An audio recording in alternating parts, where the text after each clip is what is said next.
Hello everyone, स्वागत है आपका मेरे यूट्यूब चैनल में। आज हम शुरू करने जा रहे हैं haloalkanes and haloarenes का लास्ट लेक्चर, जिसमें हम पढ़ेंगे chemical properties of hello arenes.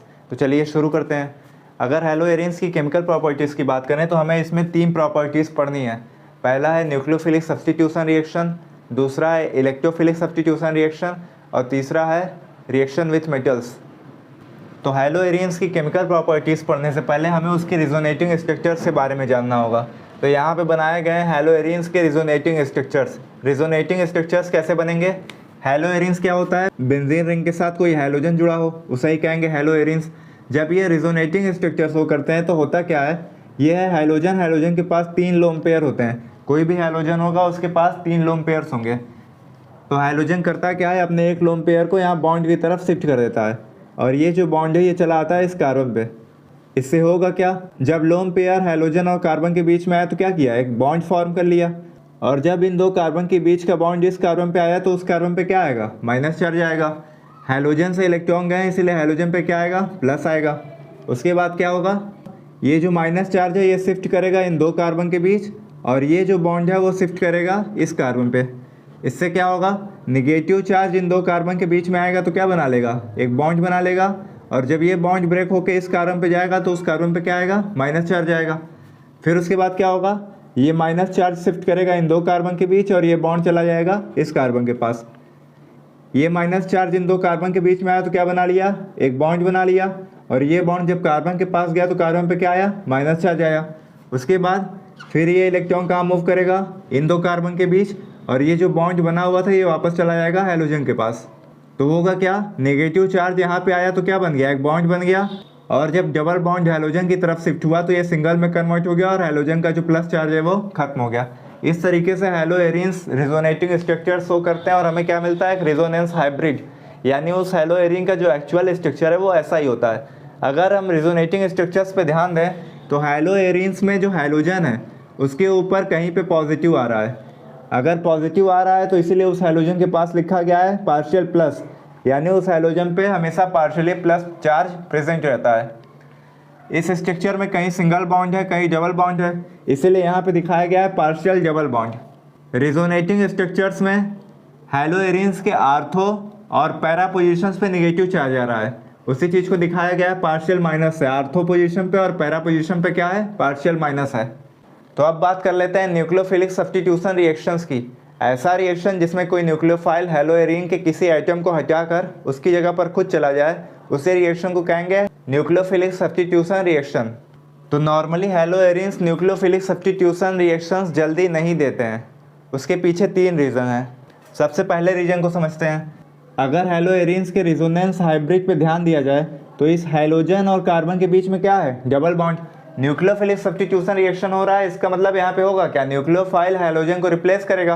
और हैलोजन को तब रिप्लेस करेगा जब हैलोजन और कार्बन के बीच के बॉन्ड की ब्रेकिंग होगी।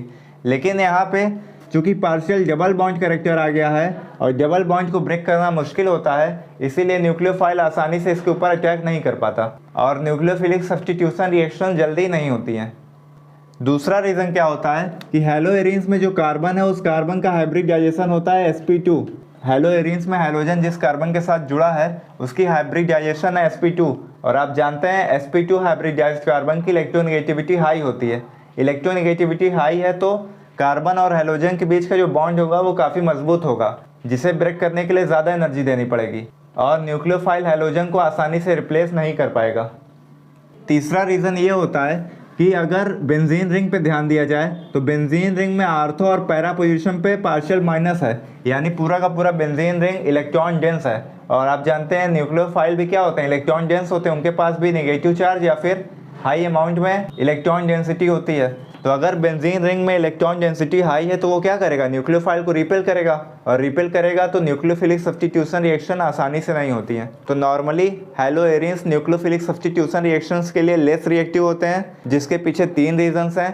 पहला रीज़न ये है कि कार्बन और हैलोजन के बीच पार्शियल डबल बॉन्ड पाया जाता है, जिसे ब्रेक करना मुश्किल होता है। दूसरा रीज़न ये है कि हैलोजन जिस कार्बन से जुड़ा होता है उसकी हाइब्रिडाइजेशन sp2 होती है, जिसके कारण कार्बन और हैलोजन के बीच के जो बॉन्ड होता है वो काफ़ी मजबूत होता है। तीसरा रीज़न ये है कि हेलो एरीन्स में जो बेंजीन रिंग है वो इलेक्ट्रॉन डेंस होती है, जिसके कारण न्यूक्लियोफाइल उस पर आसानी से अटैक नहीं कर पाता। चूँकि hello Aryans nucleophilic substitution reactions के लिए लेस रिएक्टिव होते हैं, लेकिन हाई टेम्परेचर और हाई प्रेशर पे वो कुछ रिएक्शंस देते हैं। जैसे यहाँ पे एक एग्जांपल है, यहाँ पर है क्लोरोबेंजीन, इसका रिएक्शन कराया जा रहा है सोडियम हाइड्रोक्साइड के साथ। यहाँ पे OH माइनस क्लोरीन को रिप्लेस करके उसकी जगह पर खुद चला जाएगा और बना देगा फिनॉल। तो ये जो रिएक्शन है ये काफ़ी हाई टेम्परेचर और हाई प्रेशर पे होता है in the presence of acid. अगर हैलो एरियंस में एक इलेक्ट्रॉन विथड्राइंग ग्रुप इंट्रोड्यूस कर दिया जाए तो फिर उसकी जो रिएक्टिविटी है वो थोड़ी सी इंक्रीज हो जाती है। होता क्या है कि जैसे यहाँ पे लगा हुआ है NO2 group, NO2 group electron withdrawing group है, यानी इलेक्ट्रॉन को अपनी तरफ खींचता है। अगर NO2 ग्रुप बेंजीन से इलेक्ट्रॉन को अपनी तरफ खींचेगा तो बेंजीन रिंग में इलेक्ट्रॉन्स की डेंसिटी कम हो जाएगी, और इलेक्ट्रॉन की डेंसिटी बेंजीन रिंग में अगर कम हुई तो फिर न्यूक्लियोफाइल उस पर थोड़ी आसानी से अटैक कर पाएगा। तो हैलो एरियंस में अगर किसी इलेक्ट्रॉन को खींचने वाले ग्रुप को इंट्रोड्यूस कर दिया जाए तो उसकी रिएक्टिविटी इंक्रीज हो जाती है। जैसे क्लोरोबेंजीन रिएक्शन दे रहा था 623 केल्विन और 300 ATM पे, लेकिन एक NO2 ग्रुप लगाने से उसकी जो टेम्परेचर वो कम हो गया और कम टेम्परेचर पे ही वो सब्स्टिट्यूशन रिएक्शन दे रहा है। अगर 2 NO2 ग्रुप लगा दिए जाए तो और भी कम टेम्परेचर पे और आसानी से रिएक्शन हो जाएगी। अगर 3 NO2 ग्रुप लग जाएंगे तो सिर्फ हल्का सा हीट करने पर ही ये रिएक्शन कंप्लीट हो जाएगा। यानी NO2 ग्रुप लगाने से क्या हो रहा है, बेंजीन रिंग पे इलेक्ट्रॉन डेंसिटी कम हो रही है। एक NO2 ग्रुप है तो इलेक्ट्रॉन डेंसिटी थोड़ी कम होगी, 2 ग्रुप्स आ गए तो और ज़्यादा इलेक्ट्रॉन्स को खींचेंगे, 3 ग्रुप्स आ गए तो बेंजीन रिंग के इलेक्ट्रॉन को और ज़्यादा खींचेंगे, जिससे न्यूक्लियोफिलिक सब्स्टिट्यूशन रिएक्शंस थोड़ी आसानी से हो जाएगी। चलिए अब बात कर लेते हैं इलेक्ट्रोफिलिक सब्स्टिट्यूशन रिएक्शंस की। तो अगर हैलो एरियंस के रिजोनेंस हाइब्रिड पे ध्यान दें तो इसके आर्थो और पैरा पोजीशन पे इलेक्ट्रॉन डेंसिटी हाई है, पार्शियल माइनस आ रहा है। तो अगर कोई इलेक्ट्रोफाइल यानी ऐसे स्पीसीज जिसके पास इलेक्ट्रॉन की कमी है, अगर कोई इलेक्ट्रोफाइल हैलो एरियंस पे अटैक करेगा तो कहाँ अटैक करेगा, जहाँ उसे इलेक्ट्रॉन डेंसिटी हाई मिलेगी। यानी हैलो एरियंस पे कोई इलेक्ट्रोफाइल अगर अटैक कर रहा है तो उसके आर्थो या पैरा पोजीशन पे करेगा और उसके हाइड्रोजन को रिप्लेस करके उसकी जगह पर खुद जुड़ जाएगा। इसी को कहेंगे इलेक्ट्रोफिलिक सब्स्टिट्यूशन रिएक्शन। यहाँ पे कुछ एग्जांपल्स हैं। सबसे पहला है हैलोजिनेशन। हैलोजिनेशन का मतलब होता है हैलोजन का ऐड होना।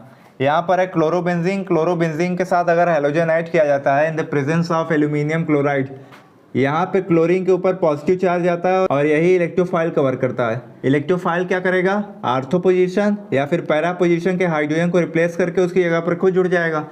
तो अगर हैलो एरियंस का इलेक्ट्रोफिलिक सब्स्टिट्यूशन हो रहा है तो इलेक्ट्रोफाइल्स आर्थो पे भी जुड़ सकते हैं और पैरा पे भी जुड़ सकते हैं। इसीलिए 2 प्रोडक्ट्स का मिक्सचर बनेगा, एक ऐसा प्रोडक्ट जिसमें इलेक्ट्रोफाइल पैरा पोजीशन पे जुड़े होंगे और एक ऐसा प्रोडक्ट जिसमें इलेक्ट्रोफाइल आर्थो पोजीशन पे जुड़े होंगे। अब जो पैरा पोजीशन वाला आइसोमर होता है ये ज़्यादा स्टेबल होता है और ज़्यादा स्टेबल है तो ये मेजर प्रोडक्ट बनता है और आर्थो सब्स्टिट्यूट जो है वो माइनर बनता है। पैरा डेरिवेटिव में जो 2 ग्रुप्स होते हैं वो एक दूसरे से काफ़ी दूरी पे होते हैं, जिससे उनके अंदर रिपल्शन कम होता है और रिपल्शन कम होगा तो स्टेबिलिटी हाई होगी। स्टेबिलिटी हाई होने के कारण ये एज अ मेजर प्रोडक्ट बनते हैं। आर्थो में रिपल्शन ज़्यादा होता है जिसकी वजह से स्टेबिलिटी कम हो जाती है और ये माइनर होते हैं। तो जब भी इलेक्ट्रोफिलिक सब्स्टिट्यूशन रिएक्शन होगा तो जो पैरा प्रोडक्ट्स होंगे वही सबसे ज़्यादा स्टेबल होंगे और वही एज अ मेजर प्रोडक्ट बनेंगे। दूसरा रिएक्शन है नाइट्रेशन। नाइट्रेशन का मतलब होता है नाइट्रिक एसिड का ऐड होना। HNO3 यहाँ पर है। HNO3 जब ब्रेक होता है तो ब्रेक होता है NO2 प्लस और OH माइनस में, और NO2 प्लस ही यहाँ पे इलेक्ट्रोफाइल कवर करता है, आर्थो और पैरा पोजीशन के हाइड्रोजन को रिप्लेस करके उसकी जगह पर जुड़ जाता है और 2 प्रोडक्ट्स बनते हैं, एक पैरा होता है और एक आर्थो होता है। पैरा वाला ही मेजर प्रोडक्ट होता है। उसके बाद है सल्फोनेशन। सल्फोनेशन का मतलब होता है addition of sulphuric acid. Sulphuric acid जब ब्रेक होता है तो वो ब्रेक होता है SO3H में और OH माइनस में। अब जो SO3H पॉजिटिव है यही ऐसा इलेक्ट्रोफाइल वर्क कर रहा है और इसके आर्थो और पैरा पोजीशन पे जाके जुड़ेगा। पैरा आइसोमर जो होगा वो ज़्यादा स्टेबल होगा, यानी ये मेजर होगा और ये माइनर।